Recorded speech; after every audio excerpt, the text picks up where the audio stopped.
Hi everybody, today I'd like to make a short video on building a tillering stick or tilling a tree.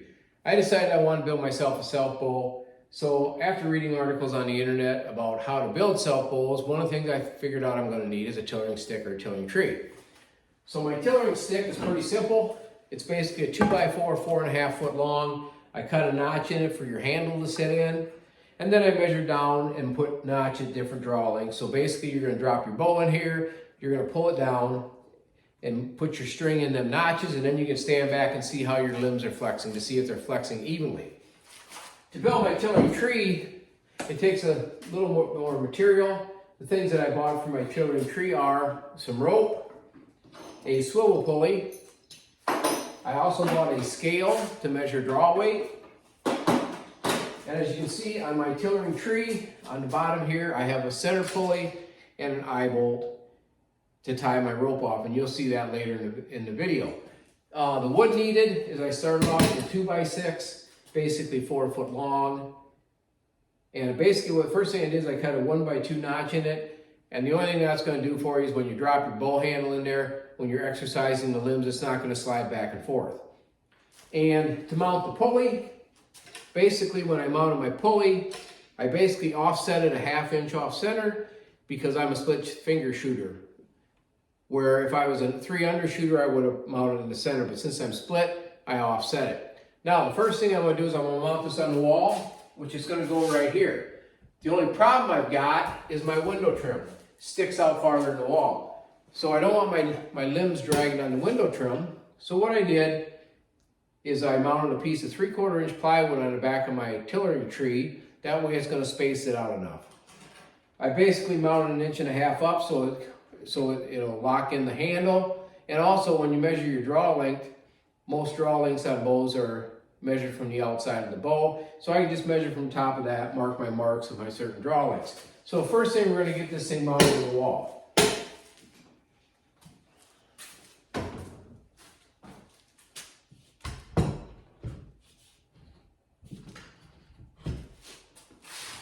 Get this thing straight to the wall. We'll grab my level and check it for square, which we're not even close. Loosen this back up.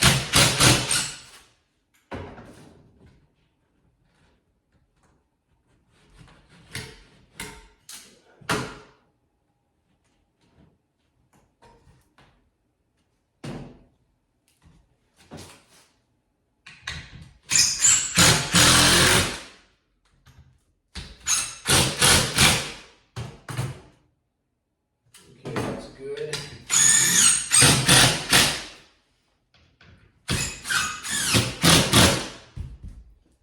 Okay, we got that mounted on the wall. We're nice and square. Okay, so I'll just throw my bowl up there and show you how it's going to sit in here, which is like this. As you can see now, we're spaced out far enough so the lind's not going to drag against that window trim.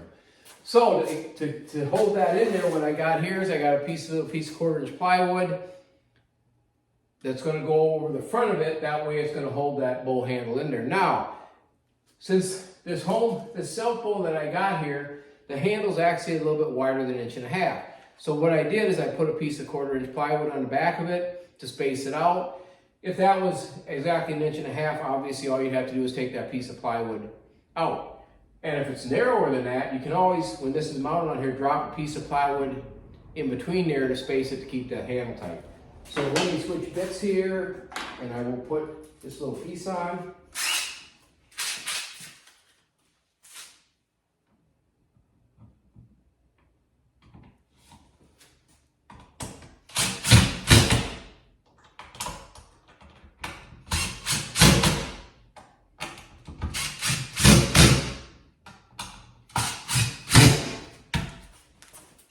Okay, then all we're going to do, as you can see, we just pick this up out of here and drop it back in.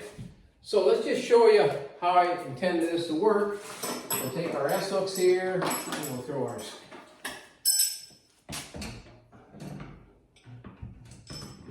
scale on here. All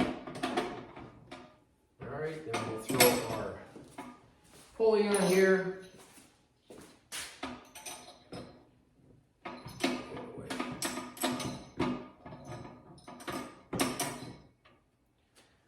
right, we'll grab a rope.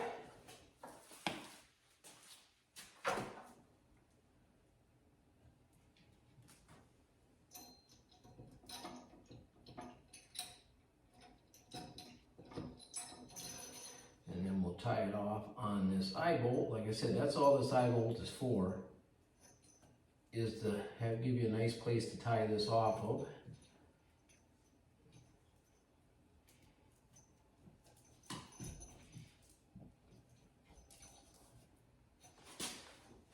Okay, so basically all you're going to do when you got this set up, and as you can see, you can draw this down to wherever you want, and you can see how your limbs are forming to see which one you need to take more of. And obviously it's nice and easy to exercise your limbs. And you can also see on the scale that you can see how much weight you're pulling. Now, to use the tillering stick, we got this little recurve here, one that I'm working on.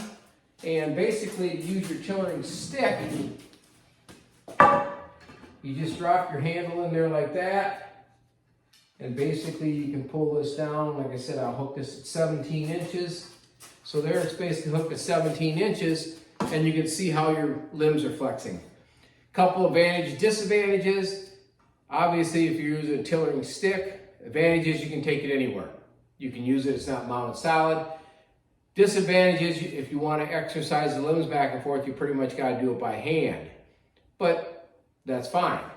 To use your tillering tree, the one thing about it is that if you want to hold your limbs in place to mark where you need to take more off, you're going to have to do something to your tillering tree where it'll hold it down versus your tillering stick does that automatically. So that's all I have right now on how I built my tillering tree and tillering stick. So we'll see you next time.